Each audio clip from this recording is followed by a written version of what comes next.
All right. Good morning, everybody. Welcome and thank you for joining us today for the Barrington Area Chamber of Commerce State of the Region Virtual Economic Summit. I'm BACC President Suzanne Kaur.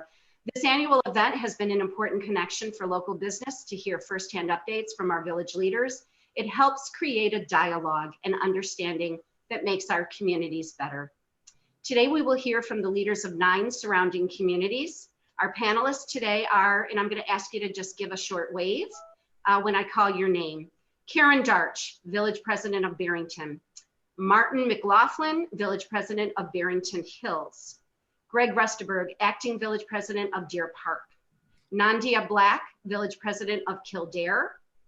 Kevin Richardson, Village President of Lake Barrington. Bill Jacob, Village President of Lawn Grove. Eleanor McDonnell, Village President of North Barrington. Shannon Yeaton, Village President of Port Barrington. And Robert Palmer, Village Administrator of South Barrington.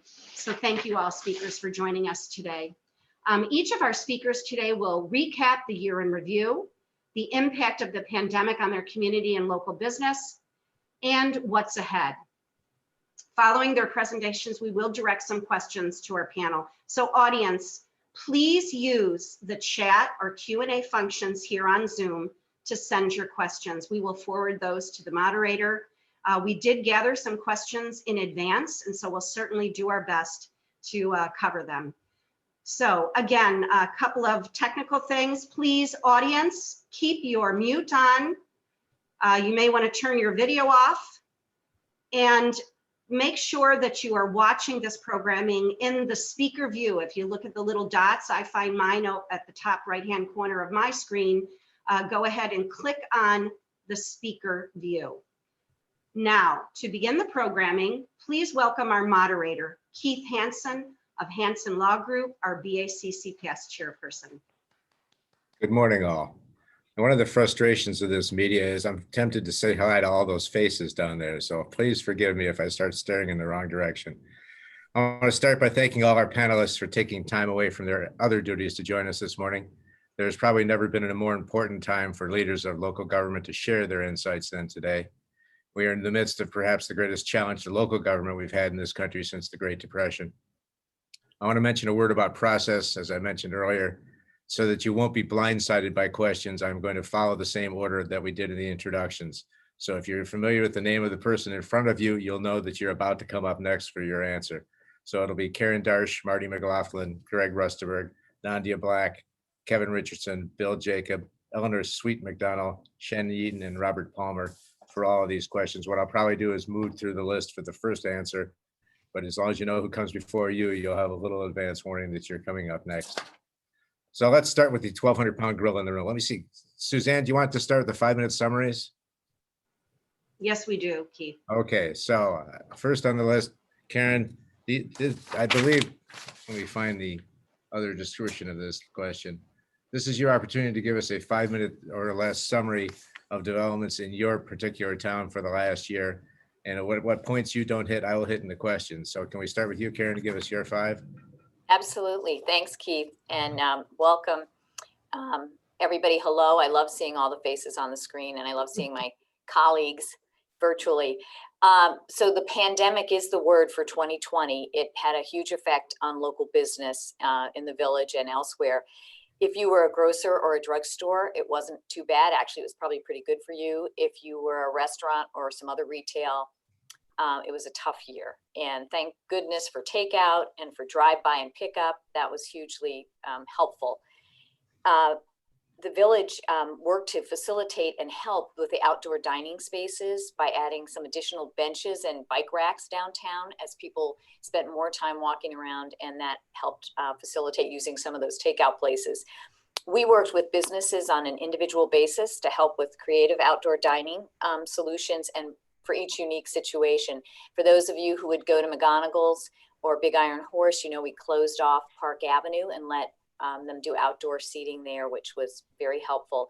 We waived and reduced fees for license renewals, and we established a business communication plan, a pretty robust one with visits, phone calls, and a weekly e-blast, letting people know what was going on pandemic-wise for businesses, and also village-wide communication on a weekly basis.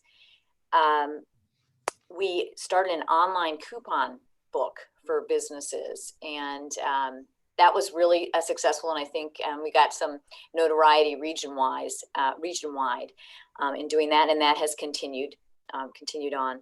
We worked with the chamber to provide informational webinars and events and advertising for village businesses. But besides the pandemic, or besides the outside effect of the pandemic, internally as a village, we had to look in, work with our staff on working virtually, and obviously people who would be in person. We opened Village Hall, I think, maybe earlier than some of the other villages, and allowed the public to come in on a limited basis, masked and so forth. We worked on our budget and started cutting back right away in May, and have worked with a reduced expenditures into the 2021 budget. Our sales tax, fortunately, through the first 3 quarters has actually tracked 2019's, which was a huge relief in some respects. And I think the grocery and auto sale sector has really helped us in that respect. We worked as a village on our planning work. We had started our comprehensive plan the year before, got through most of our neighborhood meetings before the pandemic hit, and then have been wrapping that up. So this is our 2020 comprehensive plan redo, and continuing with that. We did a strategic plan, which really laid out the next 5 years goals, a capital plan, because we have a lot of infrastructure projects to do. And that's kept us busy. Our staff really did a great job, I think, in being able to work virtually and get things accomplished. We had a lot of successes despite everything else happening. We were able to work on an agreement with Motorworks that will support their expansion, which will bring some new employment and obviously, hopefully, expanded sales tax revenue to the village. We brought Des Plaines Honda into the village on the south end on 14. So that was a great new business to add. We had a lot of new staff come into Barrington. We have a new fire chief, a new finance director, and our village manager, Scott Anderson, who started in 2019, finished his first full year, and what a heck of a year it was, and he's still here, so that's a huge success. No, he never threatened to go, but Scott's great. We're excited we have him, and he has really led us well.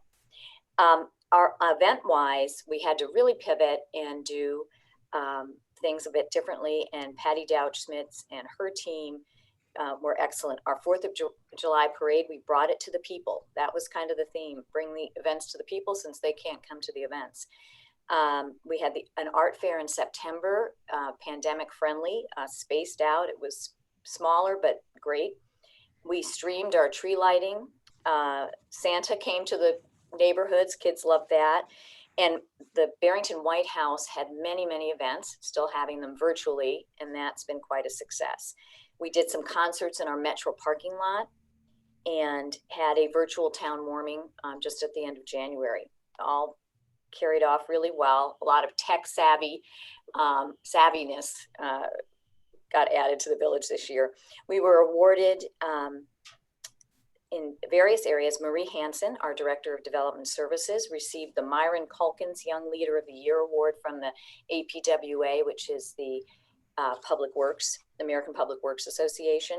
That group also recognized the village for a Project of the Year in Environmental Improvement, which was the Flint Creek Dreamway Project, which happily was done with the Park District and School District. And then we had received a Service Improvement Award because we had a new electronic permit processing, which couldn't have come at a better time to help our businesses. And as to goals for 2021, we hope to finish our comprehensive plan, wrap that up. We have some big infrastructure projects underway, the Metra Access Drive and traffic light on 14. Work on that. Construction work should be underway in spring. Route 14, our favorite underpass project, is in phase 2, which is the final engineering and land acquisition, and that is moving along with the help of all of the federal funding we've received. On Hart Road, the water mains under that road will get replaced this spring, and sidewalk will continue on Route 14. And we'll look to our economic development, moving that forward as we assess kind of what the new normal is. So I will stop with that. Thank you very much. Thank you, Karen. Marty? Thank you. First of all, good morning, everyone. Keith, Suzanne, thank you for the forum. This will be my last one as village president. I'm stepping down in May. Nobody wanted the job to hand off after the state rep thing, but I'll finish out with my good friend Colleen Conasack-Hannigan, who served with me for 8 years on the board.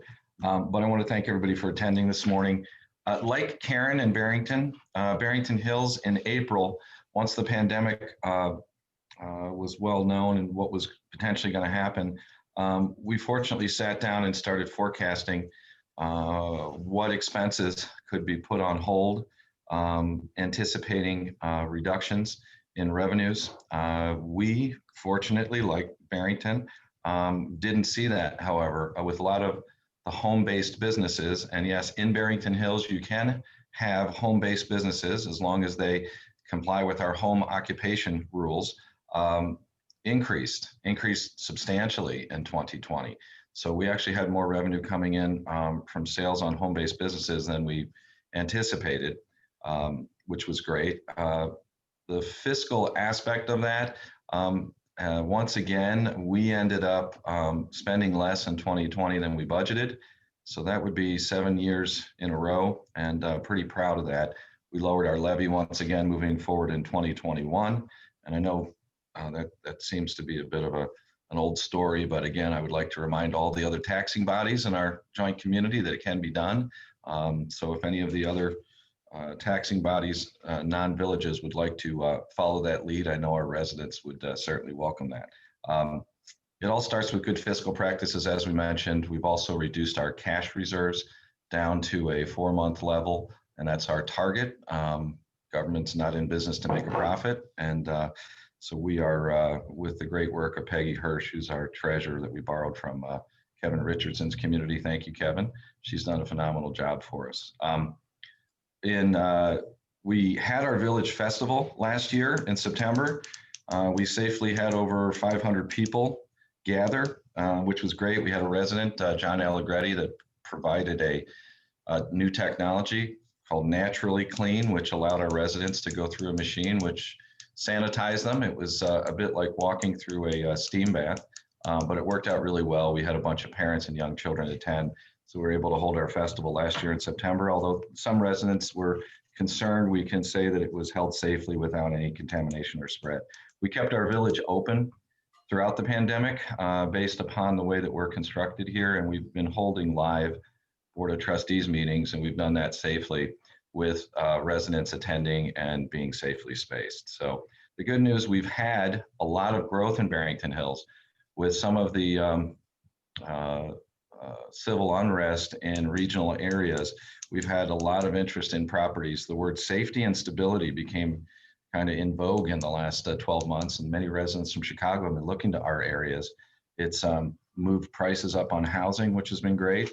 And it's become attractive again. So, 4 or 5 years ago, large properties kind of 30 miles outside Chicago really didn't seem to be that attractive. All of a sudden, we've got a lot of people realizing what we've all known for a long time, that, looking out your back door and seeing a bunch of deer and cranes gathering your backyard is sometimes better than living in the inner city. So that's great. We've also, in 2020, we initiated an administrative law judge to handle a lot of our local issues.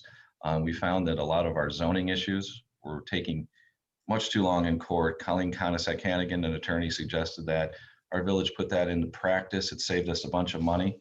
It has shortened the time that issues between residents and the village, and it's worked out very well. So I want to thank Colleen for that suggestion. It's worked out better than we expected. Looking ahead, we've got increased uncertainty. We will continue with new leadership. There'll be new elections. Colleen and I are stepping down. We've got elections coming up in April. I would suggest that everyone on the call and residents really do their homework. You can change the course on many of these boards by making sound decisions. And so I'll have no endorsements or recommendations, but it is what happened in our community 8 years ago, people coming from the outside and making changes. It can happen. So looking forward to those elections. And the final thing is our roadways. And I know Barrington does this. We've got a rejuvenation program that we're going to establish in 2021. Trustee Brian Sokola has been on our roads for 6 years, done a phenomenal job. And we're going to be initiating a program that should extend the life of some of our roadways, saving taxpayers a lot of money. I know we're going to be coordinating or attempting to coordinating purchasing with some surrounding communities to bring those costs down. So very happy and proud of all the work that our volunteers have done in Barrington Hills, as I know many of you are with your boards. And thank you for the opportunity to serve in this capacity. I know I'll be seeing you all in other regards. But again, I really believe this forum is helpful for residents and business leaders to understand what we're up to. So again, thank you so much for the opportunity. Thank you, Marty. Greg? Thank you very much, Keith, and also Suzanne, and all the residents listening today. We really appreciate the opportunity to have a format like this to share ideas and also to understand more clearly some of how we're all navigating through this pandemic. To begin, before I start off on Deer Park, I just want to send my warmest regards from Dale Sands, who had been our president for 3.5 years. And we miss him greatly, but he's basking in the breezes of Hawaii and saying he doesn't miss the snow at all. So with the warmest regards, Dale says hello. I assumed this role in July with the vote of confidence from my fellow trustees. And it's been a learning experience, but it's an awful nice experience to be able to help influence the posture of Deer Park. Having said that, I'd like to begin, as the format indicates, on a quick review of 2020. And basically, it's a reflection of where we were and where we are. And in evaluating that for us, it's simply our numbers indicated on revenues that we were definitely above our pace and trending for a record year. Obviously, we, Deer Park, don't have a property tax, and therefore we are very, very beholding to the sales tax revenues that we get. When that phase 2 hit, which would be when the pandemic hit in March, we initially gathered our resources together, understood where our budgets could be cut, and understood exactly what our forecast would then be with this kind of a pandemic having hit. We've done a wonderful job in cutting expenses. We see our revenues beginning to come back since that time. We've been in constant contact with our merchants who have to experience this themselves, with our residents, as well as with the retail people in general. Emotionally, we've recognized the need to get better communications to our residents on these kinds of things as to what we're doing, but also what the county is doing and the state as well. So with that, we've utilized, obviously, the Lake County Health Department's also AllVac website, which has been a great help to us to impart information to our residents as to the status of vaccinations, et cetera.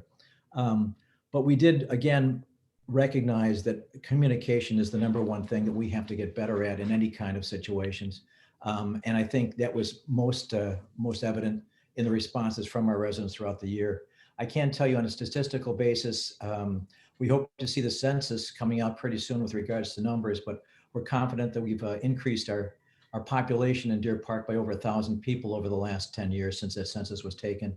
And in doing so, we've seen the increase in activities and just density. In addition to that, we still maintained a 92% of our roads being resurfaced on a 10-year cycle. So we're happy that we're able to maintain that kind of a project as well. And we've seen several new commerce developments taking place, both in the infant stages as well as development along Rand Road, of which we're very happy with. Going forward in 2021, we've revisited our website with regards to making sure that that is both an engaging thing for residents to take place and to give us their comments, but also for us to impart information that seems to be timely at this point. In addition, we've bolstered our newsletters, one of which will be coming out next week, which will be a quarterly done. But that also gives an indication to our residents as to what we're trying to help them with, as well as to give them more information. we're also initiating a branding or revisiting to our branding of Deer Park, in which to maybe entice more residents to look at Deer Park for a place to live, as well as commercial development as well. Our focus for 2021 is clearly on safety. We recognize with the residents, both in the development stage as well as the residential stage, safety is our key. And with that, this year, we just signed a 3-year agreement with the Lake County Sheriff's Department for them to patrol our areas for the next 3 years. We were very happy in the negotiations, and also we were not in any way compromising our patrolling efforts. And as a matter of fact, we're able to stabilize that contract so that there's no increase in our expenses for patrolling. The second thing, we recognize that Deer Park is, because of this impact from COVID and the overall effect on our retail sales and thus the revenues, we had to look forward to what other alternatives we had available for resources for revenue. And thus we looked at 3 different areas. As of December last month, the village trustees voted to amend our codes in which to allow cannabis dispensary to be located in Deer Park if they meet certain constraints. That location would have to be on Rand Road, and that would have to be also oversought by their planning and zoning commissions before anything else could be taken. We have in no way been solicited, nor are we looking to be solicited for cannabis dispensary, but we want to be positioned to be able to be in control of such a thing should that occur. The second thing, we recognize that the Rand Road corridor is a vital area for us for both revenues and exposure. And with that in mind, we recognize that with the pandemic hitting our sales tax overall, we're going to ask the residents in April on the ballot. We have a referendum pending, of which it would be a 0.5 point sales tax increase for our village for sales tax. We believe we can thus supplement our budgets and bolster our overall revenue sources. That referendum indicates it's only a 3-year temporary increase, of which we can then, let's just say, rebound from the pandemic implications. And then finally, again, I'm sorry for taking too much time here, but our third stage in 2021 is to also look for a long-range solution to some of our revenue sources. And then we are currently exploring the opportunity with an outside organization to look at doing a survey to see if we should implement a TIF district within Deer Park. That's still in the survey study stages, so we have nothing to report yet, but we will have findings from them, from the organization, probably around April or May, and we'll be able to enlighten people at that time. Our final thing to you, as well as to our residents out there, we have a wonderful group of municipalities that share great ideas. We appreciate these kind of formats because they allow us to listen and to grow. And with that, I thank you for your time.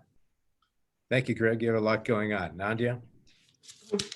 Good morning. Thank you for attending the BACC's Economic Summit under these unusual and trying circumstances.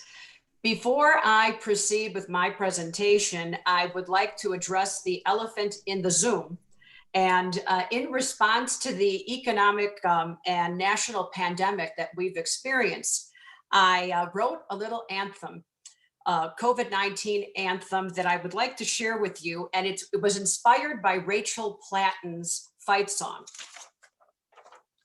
This is our new day, a safe path we'll pave, together we'll brave. United we'll thrive, the pandemic together we'll survive. This is our new life,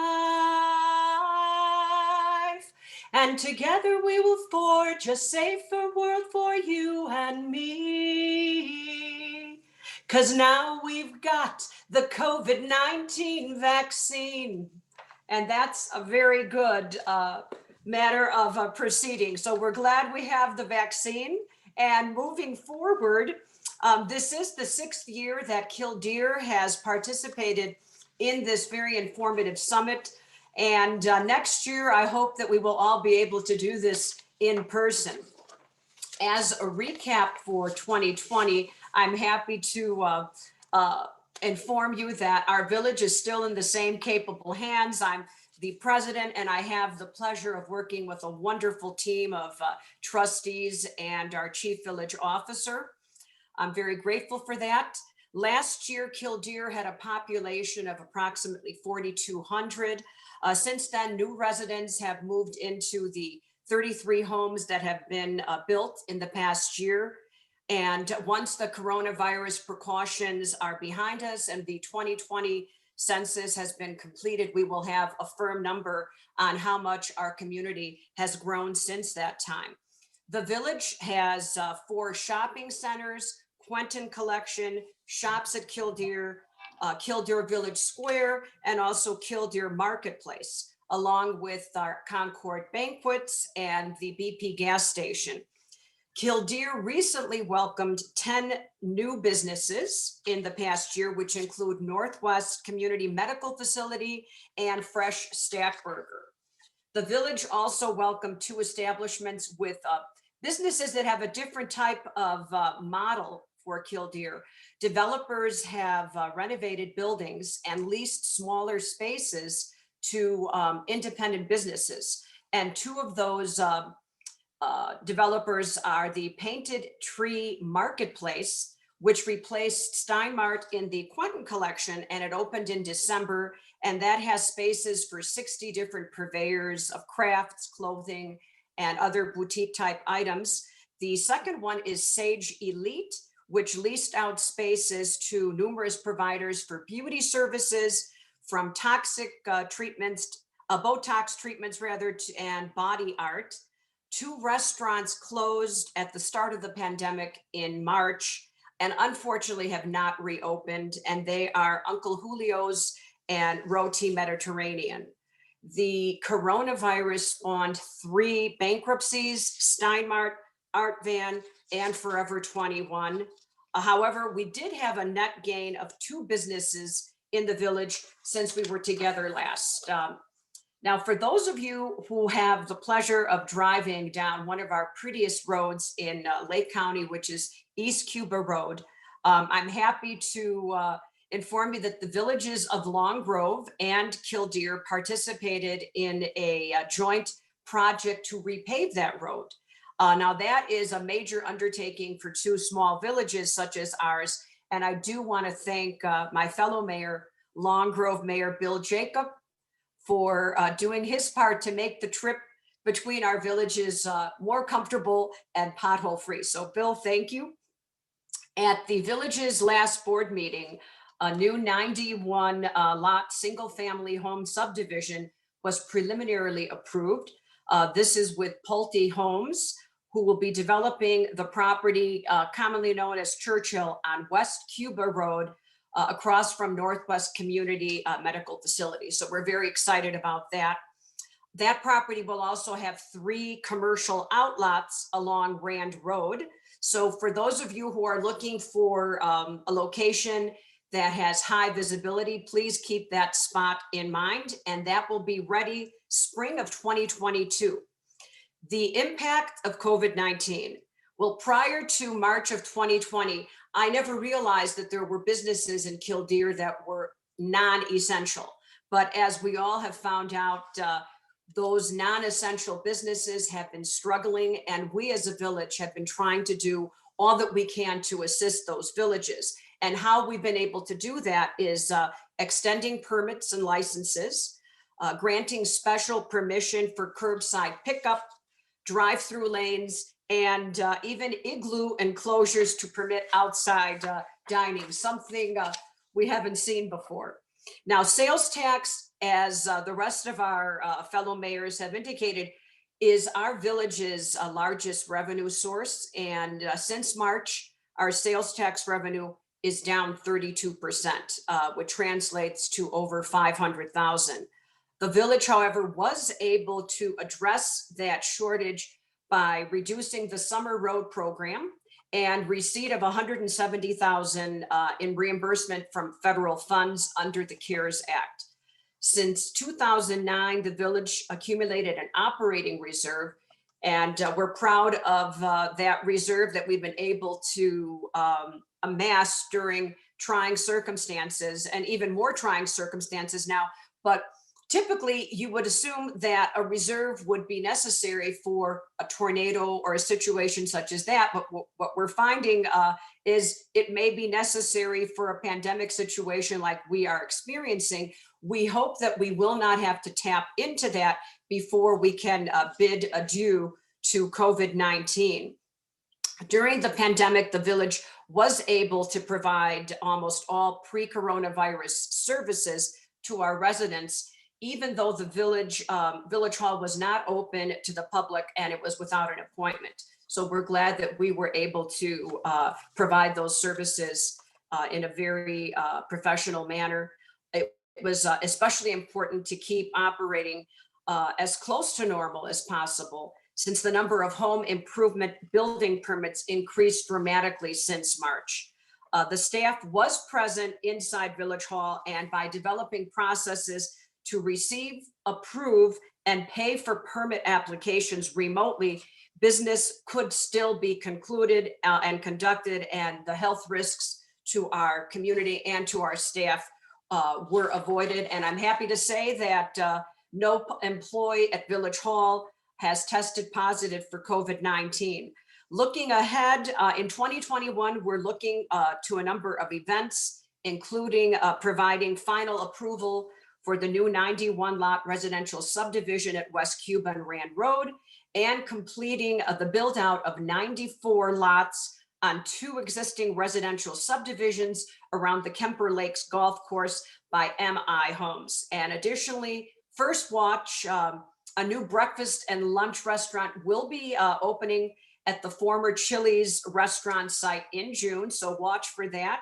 And when warmer weather arrives, we're looking forward to seeing our Kildeer residents. 175 have already applied for permits to use our newly constructed dog park, which has been very popular, and that is behind the Quentin Collection.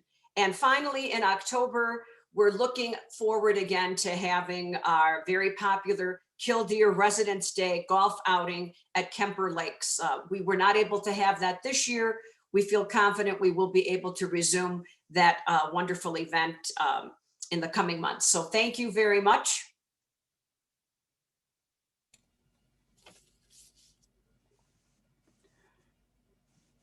Keith, is it my turn to?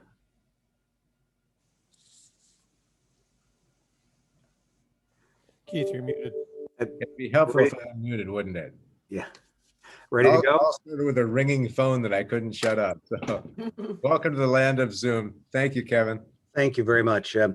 First, you know, my wife and I are churchgoers, and I've learned that I have a great face for radio and I have a reasonable voice for speaking, but it's tough to follow Nandia because the good Lord did not give me the singing gene. So I will admire my colleague for her skill and say that I like all of you far too much to try to sing myself this morning. Give it a try next year. That's right. I also want to wish Marty McLaughlin all the luck in the world as he goes to Springfield for us. Marty, we're going to miss you at BACOG. And by leaving BACOG to go to the legislature, I'm sure you will raise the average IQ of both bodies. And we wish you a lot of luck. And please know that we got your back here at home on this. As we all have been through this together, it's great to hear the other villages' reports because great minds, I guess, think alike. And we've certainly undertaken a lot of initiatives that I've heard some of you talk about already. We did a grant program for our restaurants. You know, these become community anchors where people really can gather and interact and build a sense of community. We gave each $10,000 to help with such things as capital improvements or equipment or supplies or wages. And while it won't solve all of their financial challenges, it is part of our larger effort to support them and keep them viable through this. We're running a larger omni-channel communications campaign that encourages residents to patronize our restaurants, not only through takeout, but gift cards, and when Mother Nature cooperates, indoor and outdoor dining. as well. This more recent effort followed our decision last year, like some of you have done and mentioned, to waive our annual business, restaurant, and liquor fees. And we supplemented that by moving our permit and licensing processes online so business could work with us in a contactless manner. And we sure took a sharp number 2 pencil to the budget to make sure that our financial position stayed strong. And like a number of you, it sounds like we've weathered this storm pretty successfully. We had a bright spot, and you look for little anecdotes along the way as a leader to kind of prove the larger point that we will get through this, and there will be another side to this on the back end. We had the opening of DB Menswear on Route 14 just before Christmas in time for the holiday shopping season. They menswear and accessories. It's a great retail business.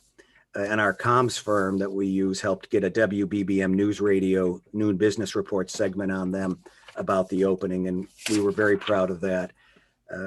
In addition to the economic activities we've done, we continue to prioritize our efforts related to accessible open space. We think it's a differentiator for us, especially since residents couldn't gather inside in large numbers. Being able to enjoy the outdoors made a big difference. We worked with Lake County Forest Preserve District to revise our intergovernmental agreement to allow bicycles on portions of the Grassy Lakes Forest Preserve Trail. And our park district did a fantastic job maintaining our playground and splash pad and tennis courts and ball fields. And we saw a lot of use of them outdoors last year. And we plan this year, when the weather gets a little warmer, to continue the development of Featherling Park on Kelsey Road across from the Fryer Farm, capitalizing on the OSLAD funds that we were able to gain to help pay for the project. I want to end with just this. I want to thank Good Shepherd Hospital, our healthcare professionals, our first responders, and all of the folks on the front line who serve our residents and our communities every day. It can be the clerk at Osco Jewel or at Walgreens or at CVS or at Starbucks. These folks are heroes. And I know I speak for all of you in saying, God bless them, God keep them safe. I also want to thank my elected colleagues on the phone, as well as our own village staff. I think all of you are heroes too. And I appreciate your service and your commitment.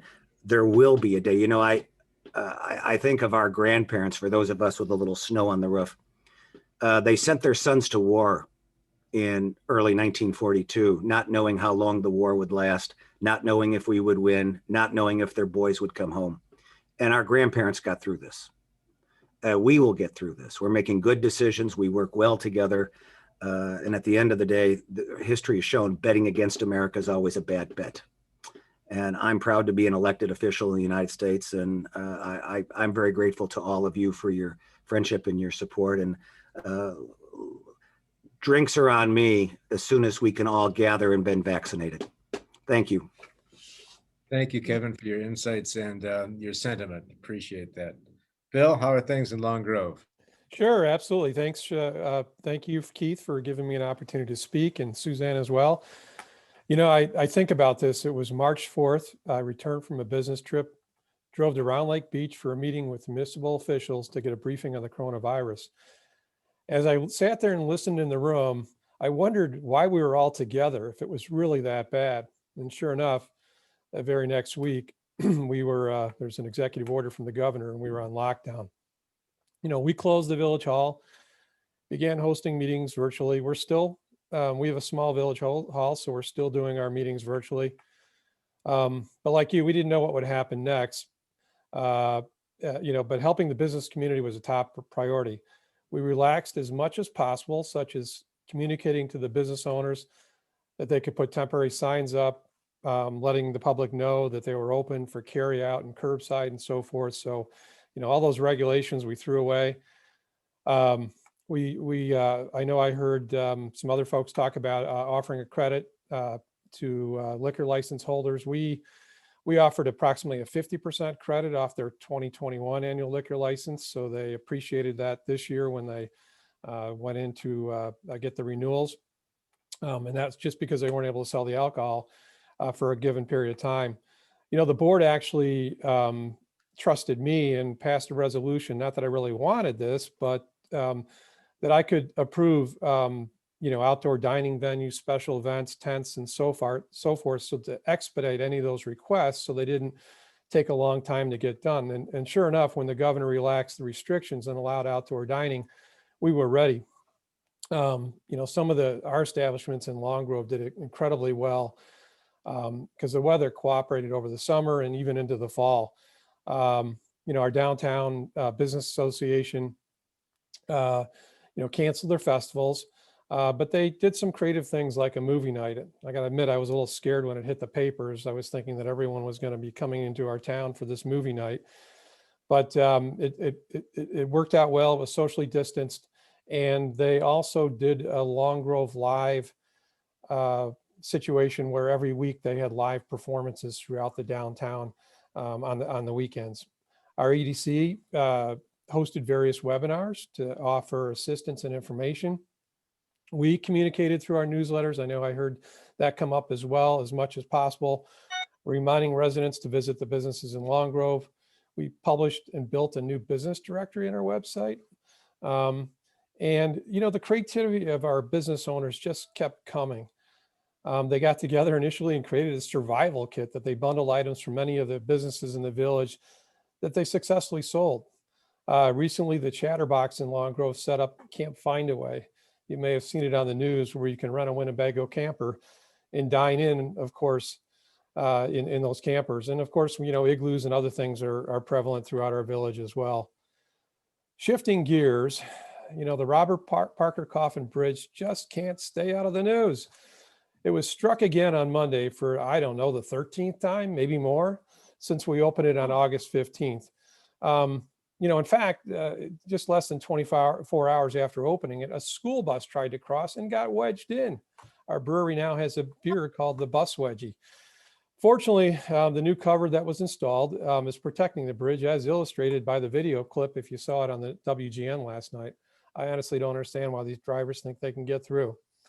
Long Grove is fortunate in that we had several essential businesses such as Menards and Sunset Foods in our village, and their businesses did better than normal during the pandemic, which benefited us from a sales tax perspective.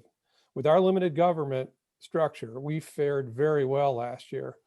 And we did take a conservative approach, as I heard most of you talk about, minimizing expenditures, and completed only one capital project, which was the resurfacing of Cuba Road, which Nandia talked about, because we bid it in partnership with them. And thank you, Mayor Black.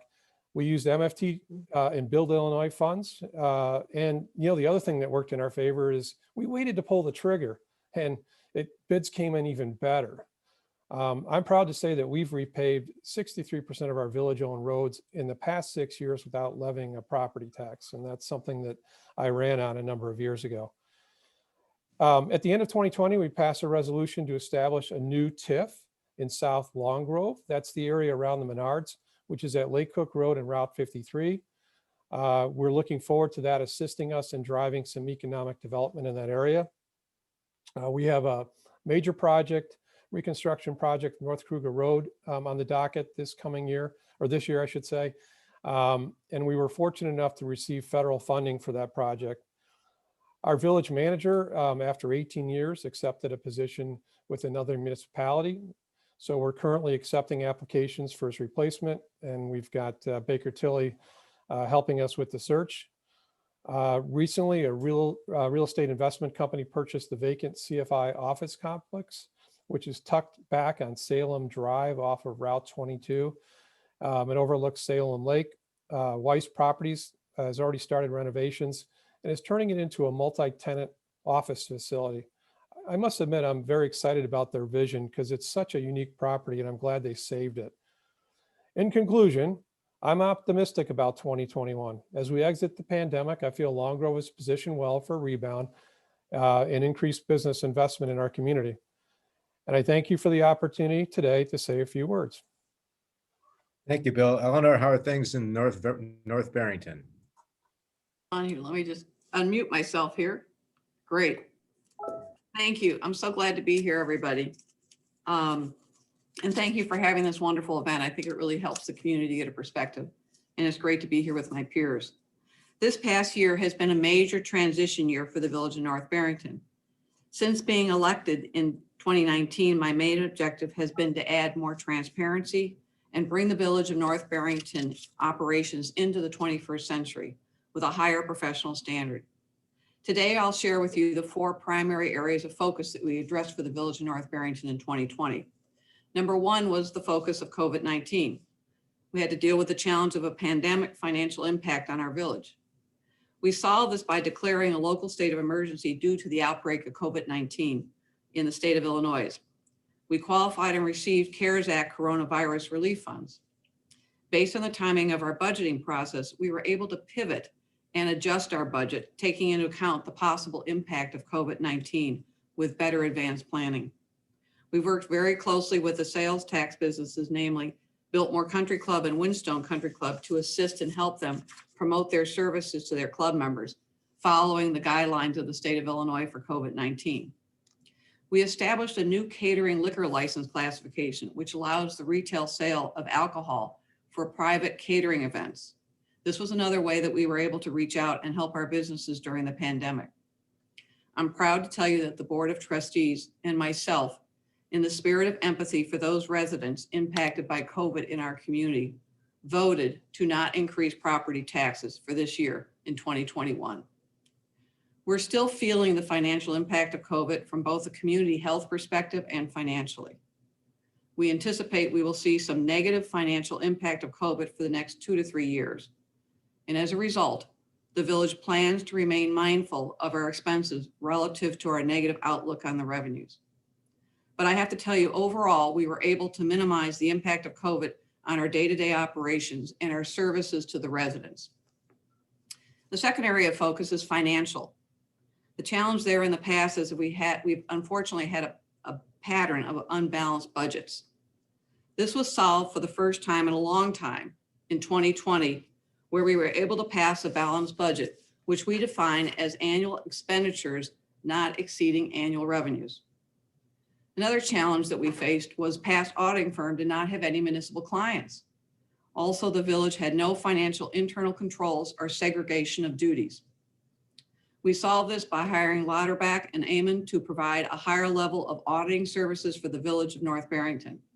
They helped us by outlining several best practices in their management level. This has become our roadmap for building a stronger financial footing in the Village of North Barrington. In addition, we hired George Roach and Associates for their professional accounting and bookkeeping services. As a result, the Village of North Barrington now has better internal controls and the true segregation of duties for the first time in 61 years. We also now have a financial roadmap to go forward with. Number 3, the area of focusing on administrative. The challenge was in the past, we never officially had a village administration position. We solved this by passing an ordinance creating the village administrator position. As a result, we now have John Lobato as our village administrator, clerk, and collector. The Village of North Barrington is fortunate to have John with his 35 years of municipal veteran experience, who most recently was the village administrator for Mundelein for 15 years. Thank you, John. 4 is, of course, focusing on the residents. How could we better serve our residents? So last year, we approved a 36-month agreement with AEP Energy for the supply of electricity under the village's electrical aggregation program. For the first time in 61 years, the village will have green energy, with 50% of the purchase power coming from renewable energy sources. This resulted in financial savings to the residents in addition to going green and reducing our carbon footprint and helping the planet. The next thing was, which waste hauler will give the residents the best service and value? We awarded a 5-year contract to Prairie Land Disposable for solid waste and recycling services. In addition, we added a senior discount rate into the contract. As a result of all of this, we created savings for the residents. I'm proud to tell you in 2020, number 1, the Village of North Barrington received the 21st year as a recipient of the Tree City of USA Award. Number 2, we celebrated the 6th annual Village of North Barrington Tree of the Year Award. Number 3, we had our first annual Windstone Holiday Light Decorating Contest where 2 of our trustees acted as judges. We also increased our communication of our physical newsletter that basically had been dormant since 2016. And we quadrupled the number of people on our email list to reach out to them more effectively, particularly with COVID. I'm not sure if you all saw that people were anxious and thirsting for information, particularly during COVID, on what was going on. And we fortunately also in February of last year had enacted an online payment facility that really helped us through the state of Illinois. So relative to 2021, our goals are to stay on the path of supporting a balanced budget while effectively and efficiently serving our residents. Number 2, we will continue work on creating a capital improvement plan to help with future financial planning and improve our stewardship of the community's asset. And number 3, keep transparency in local government a key area of focus, being transparent about the use of the taxpayers' money. We plan to develop a comprehensive annual financial report, of course, known as a CAFRE, that will help us accomplish this goal. Thank you very much. Thank you, Eleanor. Shannon, how are things over along the river in Port Barrington? Lovely, always. So last year, I spoke about how municipalities had to adapt and change to remain relevant. I had no idea at the time how much we would need to adapt and change. But luckily, I was open to the idea because last year was a carnival ride. Between stay-at-home orders, Zoom meetings, phased reopenings, vaccines, and the fact my family never leaves the house. It was a lot.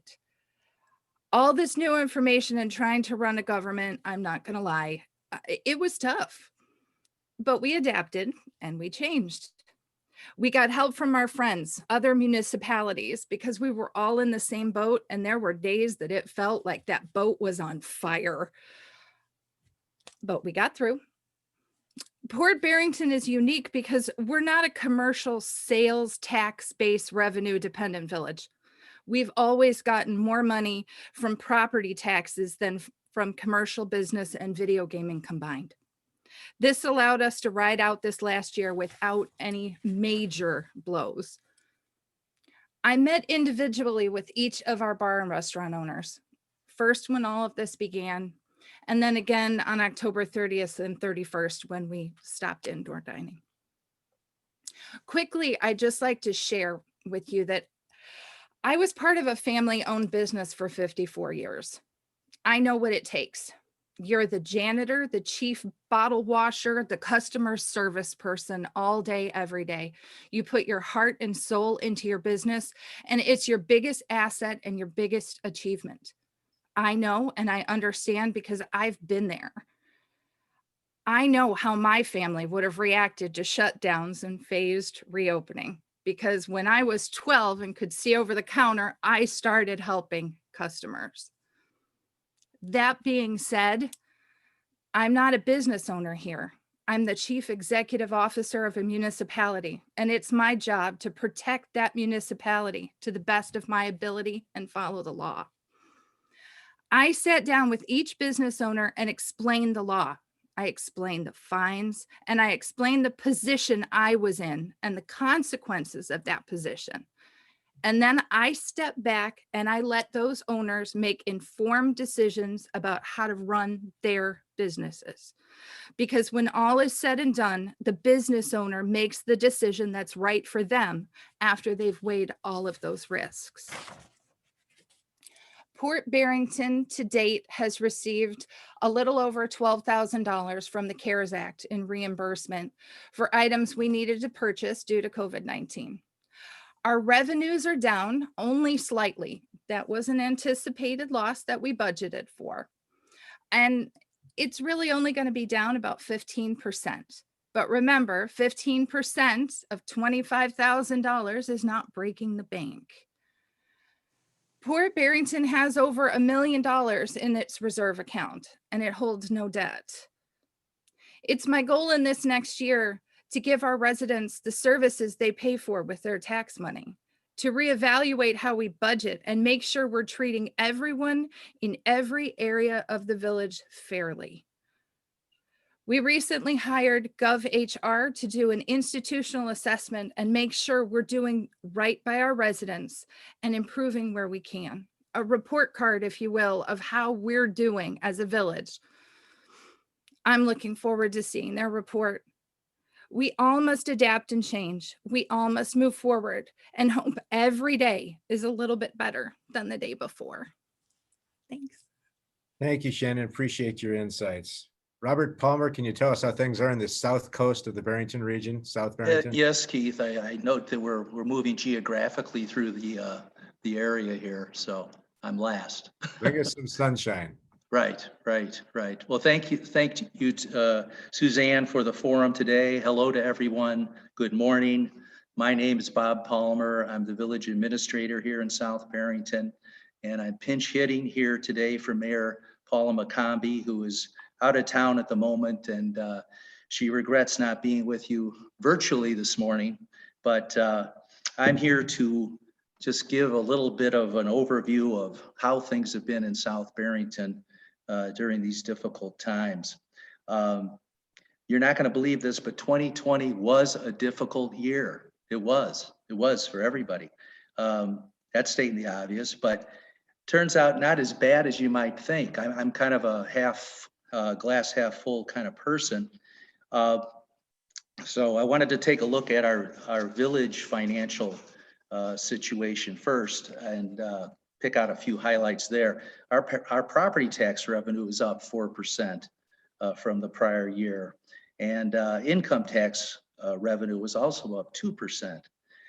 Use taxes were up 29%. Fees and permits were up 4%.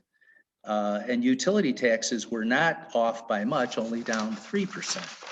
So, but let's not get overly optimistic here. Many revenue sources were down significantly from the prior year. A couple of examples: amusement taxes down 95%. You know, we have the AMC Theater here. Nobody was going to movies. Glad to report they're back open. A revenue from our police department. They do a lot of work with traffic control over at Willow Creek Church, and that's a source of revenue. Well, that was down 99%. That was virtually all shut down as well. Sales taxes, not including amusement taxes or any rebates, was down 66% for the village. So overall, general revenue was 80% of the prior year, about 3.7 million versus 4.7 for the prior year. We showed, and just another way to look at this, in 2019, we showed a surplus at the end of the year for operations of $71,000. For 2020, we had a deficit of $129,000, but still, that's a $200,000 swing. Not significant, but revenues overall about 80% of the prior year. And again, the winners, state income tax and the use tax, were together up 8%, and building permits were up 4%. We had 19 homes, 19 permits for new homes last year, which was higher than it's been for the last 2 years since 2017. And again, the losers we had were amusement taxes, police fines, impounds, interest income. And we've had to cut back on some expenditures for 2021 or delay them. For example, our road program is slightly smaller than what we've experienced in the past. I think we were pretty aggressive in the past couple of years in that area, but pulling back a little bit, not to anyone's detriment in the village. Our levy for 2020 is the same as 2019. No increase there. And I mentioned the building permits were up 6%, 19 permits, as I said. And so we're doing well there. We expect that to continue. Tax rate was slightly lower, 2.4%. Assessed value increased by 1% overall for the village, from 494 million to 499 million. As far as response to the pandemic, the village has been supportive of our businesses wherever we can. You've heard a lot of from the other villages here what they were able to do, working with just distribution of information. That was a big part of the whole pandemic era here, and working with our businesses to implement the curbside or outdoor dining that primarily was for us at the Arboretum. And so I think we reached the best possible environment for our business community under the circumstances. We're seeing many businesses in the Arboretum adapt to the changes and challenges, and this, yes, there were some casualties, as we know, but we have seen a lot of positives. We've adapted with, as far as the village hall itself, we were able to stay open, hold meetings in, I think we only had 1 or 2 virtual meetings, but we've got a facility here where we can meet safely for our meetings, and we're able to serve the community with kind of a shuttle system for contractors seeking permits and that type of thing. But I mentioned AMC is open, Pinstripes is open. We have new businesses looking to come into the Arboretum, Agology, Prior Health, Royal Foe, Presoterra. These are new businesses looking to open during these tough times. And one of my favorites is goat yoga. So you'll be able to come over to the Arboretum and do goat yoga. And I expect you over here for that, Keith. We've had lots of interest in vacant property in the village, the former Allstate site along I-90 and Higgins. And even next door to us in Hoffman Estates, there's a Microsoft building going to be built just east of the village hall here. And our other vacant properties as well. The Park District is auctioning off some property they have for some residential development, and they've had quite a bit of interest there. And so we expect that to continue as kind of things move out west from O'Hare to this area. Census numbers, as others have mentioned, we expect to be over 5,000 or certified as over 5,000 population. And you may have heard me or others mention that we had an issue this past year of a columbarium from the VA looking to move into the village. They've moved on with a much better site, and due to the sale of that property and no longer looking in South Barrington for that facility. I think I'll end there, and I hopefully have given you an overview of South Barrington. I will throw one more thing in. We're very proud of our green initiatives here in South Barrington. We are number 5 in the country as a green power community. That's the percentage of green power we use. We got knocked out of the number 1 spot just this past month in January. So we're doing a lot in that area. We hope to continue that as well.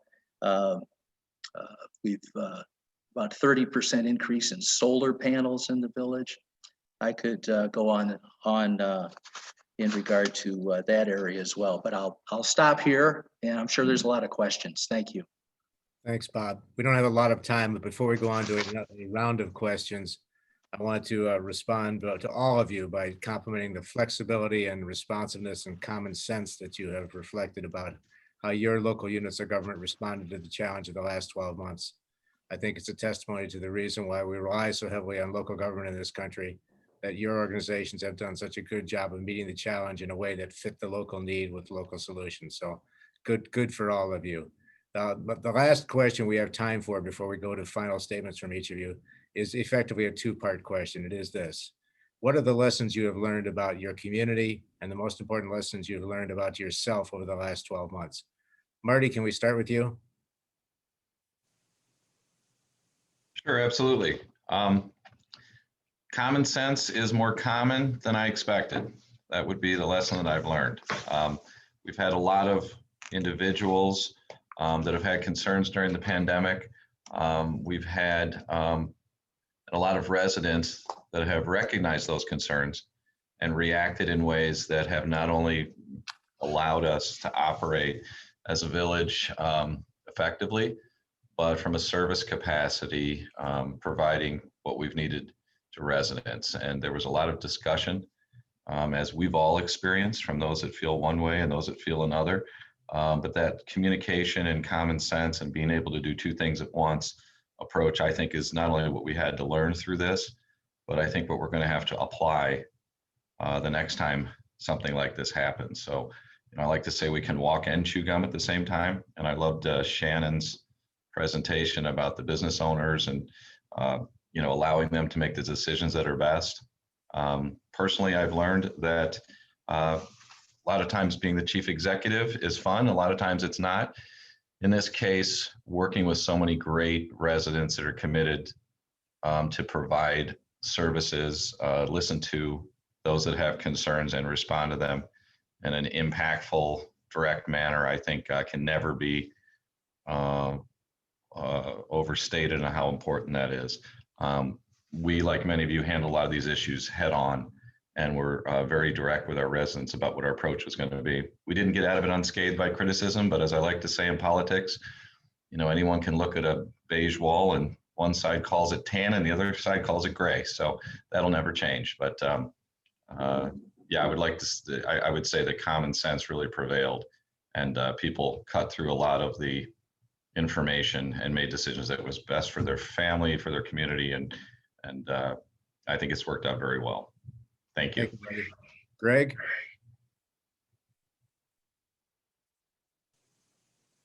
Greg, you're muted. It was my best statement too. You missed it. I'll try it again. I would think that the thing that I've come away with this year is obviously recognizing the transparency, both addressing the issues, but being able to convey responses and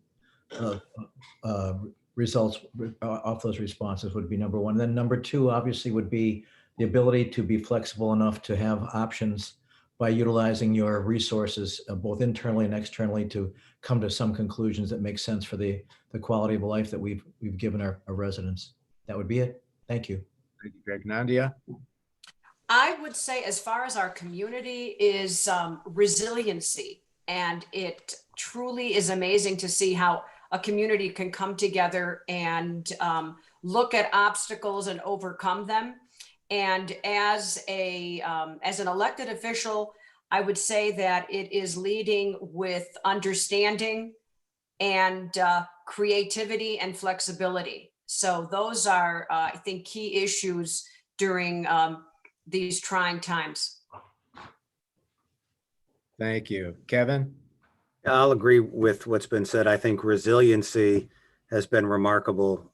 I like Marty's point about common sense and Shannon's point about trusting the people. Until you've started a business, you don't realize what business owners go through, and trusting them to do the right thing, and using common sense and resiliency. And I like Greg's point about transparency. I endorse all of them. Thank you, Kevin. Bill? Yeah, lots of great comments. Resiliency is what I wrote down on my paper, but I think there's something more to that. It's just the creativity and the spirit of the business owners and how they adapted. They were ahead of us. They were already thinking of things before we even, brought them up. And so that's the part that impressed me the most. And then for myself was the ability to stay positive through this when everything's crumbling around you. That's something I learned. I learned it at work. I learned it here. And it makes a difference because you can go way off into doom and gloom.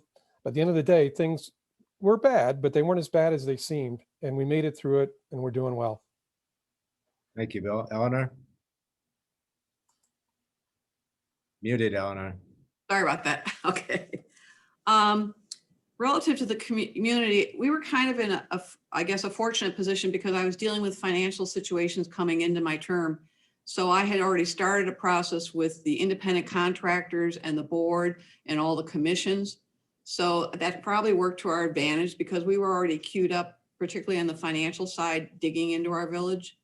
But what I want to say for overall, I think what's worked for us is the word partnership. So I found myself, particularly in the case of our two primary sales generator people, we really worked more hand in hand with them in terms of assisting them the best we could with COVID-19. And I think the staff was totally supportive. And when we would bring an idea to the Board of Trustees, they were supportive and willing to keep reaching out in terms of how can we help everybody through this. And then lastly, what I would say is making sure that we were transparent and communicating as much as we could to the residents to diminish any fear or uncertainty for them. So overall, it was not a journey that we all wished, but I think we handled the journey well. Thank you, Eleanor. Shannon? As a community, I think we have a group of people that I like to call the guys that get stuff done. And they all pulled together. And I think what I learned is that stepping back and letting the guys that get stuff done do their thing and giving them information on their limitations actually made things move along. Micromanaging never makes things move forward. It holds them in place. So. Thank you, Shannon. Robert? Yes, I just echo as well the other comments made. I would also add that I was very surprised. We did get some complaints. I don't think there were too many from residents of South Barrington, but very few complaints, and the flexibility of people and pulling together really came through, I would say. Thank you, Robert. Karen? Hey, Keith, B is before B Hill. No, sorry. Barrington. I'm like, what? How did I get at the end? But anyway, sorry. Loved. Answer. Yeah, understood the creativity and resiliency of the community. I think I've appreciated that. But what I really learned about our community is the beauty of the physical plant, being able to have a pedestrian-friendly sidewalked community because the entire world was out walking. And we even ventured into Barrington Hills or nearby, but it was fantastic to see so many people out actually physically using the community during the pandemic. And for me, I think learning the power of the team, you know, you want to be the leader, but honestly, the village navigated this thing because we had a staff that was working on the business piece, working on the communications to the whole village, looking at all of the internal changes we had to make, and working with the constituency and the businesses, the constant questions and responding. So the importance of teamwork. Thanks. Thank you, Karen. Shannon, you reminded me of a rough quote from Admiral Chester Nimitz, the commander of American forces in the Pacific during World War II, who said something like, leadership consists of finding good people and giving them what they need to succeed. Exactly. That's Getting exactly what you do. All right, we are probably over our scheduled time, Suzanne, but I suspect if we can tolerate 15 to 20 seconds of comments from all of our panelists to wrap up, we could start with Greg, because it's his turn to take the lead. Greg? Thank you very much. I'm sorry, what did I learn today? Collective thinking makes a big difference. Sharing is the biggest asset that we have that we can utilize to our best interest, and the ability to call each other in order to communicate better. Thank you, Greg. And what we're trying to get to here is your 30-second summary of the last year and your observations. I'll take that as a succinct version of Greg's. Thank you, Greg. All right. Nandia? Well, I, as my fellow mayors here, are looking forward to a brighter tomorrow where our businesses will be able to operate and successfully bring in revenues. We're also looking to fully resume our road programs and move forward with all of our development. So we feel that it will be a promising 2021, and we're ready for all the new challenges that the new year will present. Nandia, I'm almost tempted to break into the sun will come out tomorrow, but that's your. Kevin Richardson. We're going to continue to focus on augmenting our publicly accessible open space holdings so that people can enjoy them and get outside.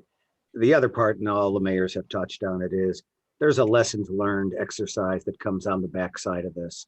And how do we build resilience going forward? Because we never want to be caught off guard again, like all of us were this time. And that's going to be going on all over the country at all levels of government. And I sure want to work on that.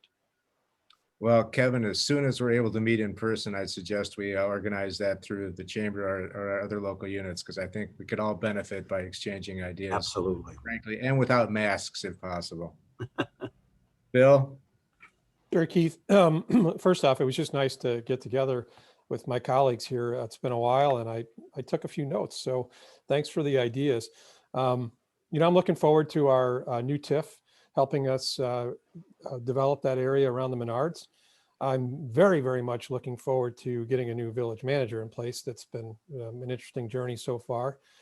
And some of the things that we're doing to just improve our processes. It took a pandemic to get us to take payments online and electronic applications, right? So that we can take that to a whole new level. And I heard that Karen, you received an award for that, so we may be calling you. But looking forward to a better year as the vaccine gets out there and we're able to resume some normalcy. So thank you.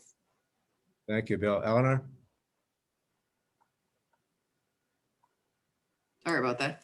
I just want to say that I guess I feel fortunate in a weird way that 2020 was a year of a lot of great firsts for our village. So because we were working on this path. So we're going to go forward with that. Overall, I know in my heart we are a stronger and better community based on what we've been doing in the last year and a half.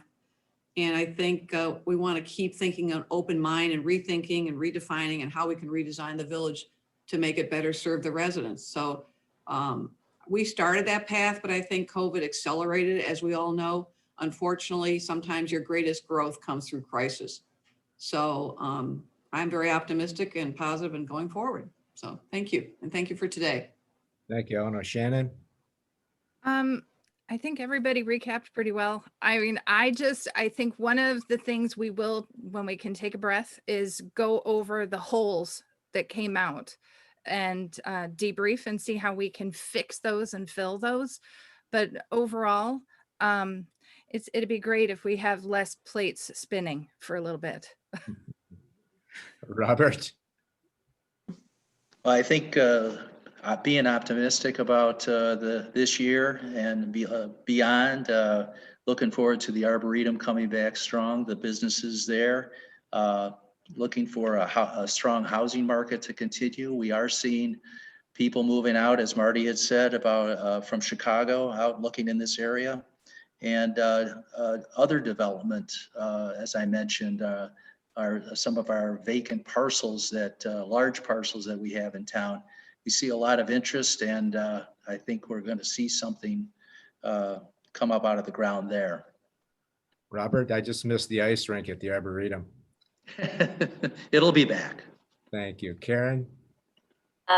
Something a little different. I'm going to have my eyes on my friend Marty. Congrats, Marty, by the way, on your big win. And Springfield, as great a job as we may do on the local level, if things that just passed in the lame duck session, Marty, before Marty got there, can really affect us in as we go forward. Some of the protecting our local revenue, I don't know what's going to happen on that, but the unfunded mandates, the whole body cam thing coming, down the pike, the conflict of laws issues where criminal convictions can't stop employment, and that conflict with obviously other existing statutes, and the whole pension issue for a lot of our communities, whether we get a new, reamortization schedule, make it livable, all of that, things that are coming can sort of upend what we've been doing. So I would say that we're very positive here in the village, and I think in BayCog, and thank you to the chamber for putting this together, but eyes on Springfield. Marty, thanks. Wrap us up, Marty, your last observations. Yeah, first of all, I think we've all learned this, that the trustees and our boards, bottom up, executive management's always better than top down or top only. So I think we've all relied upon our friends and our trustees to make great decisions. Second thing I learned is I love my 14-year-old daughter, but not enough to see her every moment of the day. So let's get our kids back into school before we do any further harm to them. And Elle, I love you, but I know you're not listening to this call, but we got to get socialization. We got to get the kids back out there. It's not a political statement. It's a statement of fact. We've got to make them competitive. So for all of you who can have impact on that, please get our kids back to school. Final thing is anything that you leaders in the community want addressed at the state level, please reach out to me directly. Representative means I'm representing your concerns and your community's needs and wishes. Anything that is existing in law or anything that's standing in your way, please let me know. And anything you'd like to see brought forward, more than happy to bring that forward. I had a front row to history. So thank you all for those that voted for me to watch a new Speaker of the House after 39 years. And of all the interesting luck, Chris Welch is a village attorney for our zoning board. So got a relationship with the speaker, which can only help. You know, we all see these jobs as problem-solving jobs and not as political at the local level. Going to try to bring that same spirit to Springfield. Not sure how long that will last, but I will spend my time trying to bridge those gaps. And already walked across the aisle, and I think it made everybody mad within my first 3 minutes down there. So I hopefully we'll be able to get some stuff done. So thank you, everyone. Good for you for breaking the mold. Before I turn this back to Suzanne for her final comments, I'm reminded also of an old Passover greeting, which goes something like next year in Jerusalem. Well, my version of that is next year, I'm looking forward to seeing all of you in person once again, up close, so that we can share our experiences more personally. So thank you all for participating. I look forward to seeing you in a different setting next year. Suzanne? Thank you so much, Keith. Thank you to all our speakers for your dedication, your passion. We certainly applaud everything that you do. One thing I'm walking away with today is that the Barrington area is absolutely unstoppable. You know, we shift, we adapt, we innovate, and we spark change to survive. So thank you, all of you, for your role in that. The Barrington Area Chamber of Commerce is an important business and community resource. So if you want to stay informed, please visit our website, barringtonchamber.com, frequently. We have a number of great events coming up in February. We have a network shakeup, a virtual boot camp, a virtual happy hour, a women's BizNet program on the topic of perspective is pivotal. So watch our website. Our next legislative event will be in April, and it will be a town hall event featuring our local taxing bodies. It's possible we may be able to do that in person, so watch for information on that. So I think we all agreed we'd love to close with a little bit of a pop-up. So I'm going to ask the audience and all of our speakers to go ahead and change your view. Change your view right now to the gallery view. And audience, go ahead and put your video back on so we can just have a goodbye and a moment to just look at all the wonderful faces that we certainly hope to see very soon in person. One thing I will say to all of you, if you're not already a BACC member, I encourage you to join today and be part of this very powerful community. So thank you all. It's nice to see your faces. How lovely. Have a great day, everybody. Wonderful.